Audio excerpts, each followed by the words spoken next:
Mais apparemment, Clément a envoyé des études et elle n'a pas été convaincue. C'est pas moi qui vais la convaincre. Non, c'est moi qui l'ai envoyé. Ah, elle n'a pas été convaincue. Ouais, mais du coup, si c'est vous, parce que du coup, je lui montrais vos vidéos, etc. Elle a dit que vous étiez un très bon prof. C'est gentil. Elle a dit aussi qu'elle aurait aimé avoir Ça me rassure. Vous voulez son 06? Alors, pour le développé couché. Alors, c'est un grand classique en musculation, le plus populaire.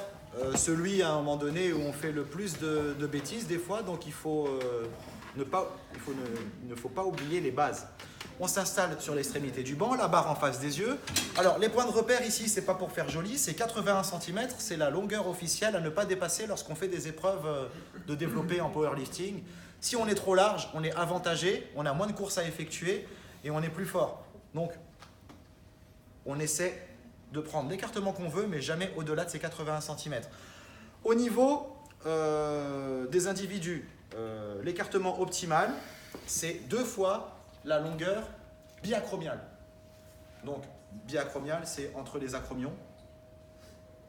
2 fois ça. Boum. Ça correspond de manière un peu plus pratique, lorsqu'on effectue le mouvement, à 90 degrés de flexion et à 90 degrés d'adduction. Donc, ne prenez pas 1 cm pour mesurer à chaque fois, faites-le par tâtonnement avec l'expérience. Et là, voilà, on prend la barre. Donc les appuis bien fixés au sol, ça va permettre de garder une bonne stabilité au niveau du bassin et pour un meilleur transfert d'énergie aussi et de force, pour recruter notamment le faisceau inférieur du grand pectoral.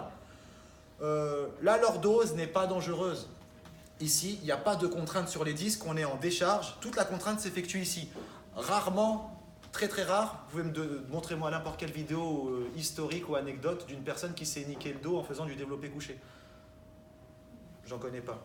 Moi, je connais juste en squat ou en soulevé de terre, mais développé couché, c'est plus des blessures à l'épaule que l'on voit que des blessures au dos. D'accord? On est en décharge. Il n'y a pas de contrainte au niveau des vertèbres quand on est au développé couché. Même quand on décolle un peu les fessiers, pas de danger. D'accord? À part pour les powerlifters, où là, ils font de la contorsion de malade. Voilà, tout excès est nuisible en anatomie. À votre niveau, il n'y a pas de souci. On pousse, c'est parti. Quand on développe et qu'on descend la barre, au niveau du grand pectoral, on descend et au contact, on accélère. Donc là, barre au contact des pectoraux pour valider une répétition, que ce soit dans les concours, que ce soit dans les compétitions. Si la barre ne touche pas les pectoraux, la répétition n'est pas validée. D'accord? Vous risquerez de voir avec les débutants, chez les débutants, comme ils ne maîtrisent pas la barre, donc une approximation lors de la descente, ils font du canoë-kayak, je cherchais là, bien, ma blague est tombée à l'eau.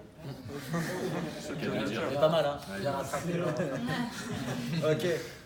Vous risquez de voir des hésitations lors de la gestion de la barre, mais surtout, elle va descendre au niveau claviculaire, voire au niveau du cou. Donc quand les personnes débutantes, vous reconnaissez des personnes débutantes par rapport à la trajectoire qui est mal maîtrisée. Donc vous, en tant que coach, mettez des points de repère, gérez par ici, et on pousse. Voilà. Voilà un bon développé couché. Et au niveau des poignets? Pas d'extension ou de flexion excessive, on est vraiment neutre, on n'est pas dans l'excès aussi. Mais juste pas grave de temps. Il ne faut pas verrouiller l'articulation du coude. Pas de verrouillage articulaire. Voilà. Là, c'est bien.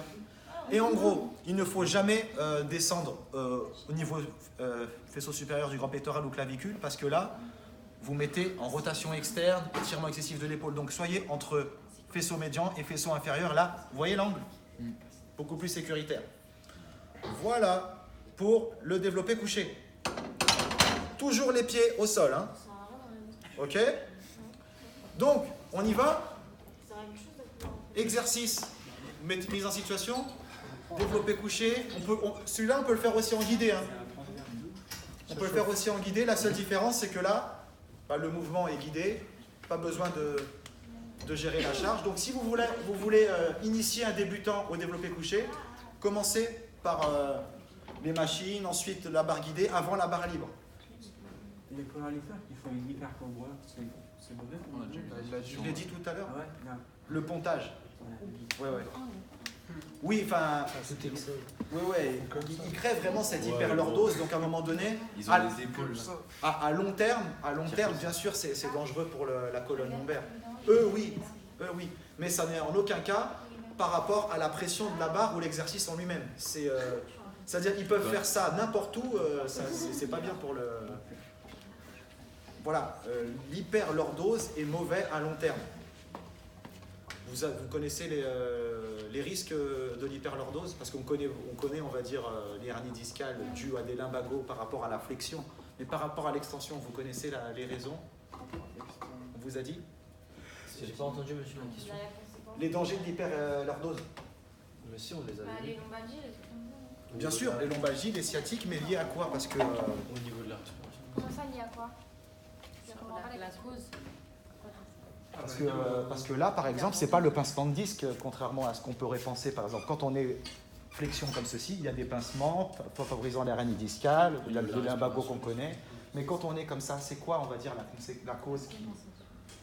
à long terme, l'hyperlordose, au niveau des apophyses articulaires, vous créez à long terme une usure de ces apophyses qui, à un moment donné, crée de l'arthrose. Ça peut obstruer calcification, ça peut à un moment donné jouer aussi sur les muscles qui s'y insèrent, créer de l'arthrose, obstruer ce qu'on appelle le trou de conjugaison, là où sortent les nerfs. Donc les nerfs peuvent être obstrués, donc pincement, et on appelle ça des lombalgies interapophysaires. Voilà. Donc on peut avoir les mêmes symptômes par rapport à des causes différentes. D'accord? Donc sciatalgie, ça peut être soit interapophysaire, soit dû à des pincements de disques. C'est des causes qui sont complètement, des origines qui sont complètement différentes, mais les conséquences sont les mêmes. J'ai mal au dos. D'accord?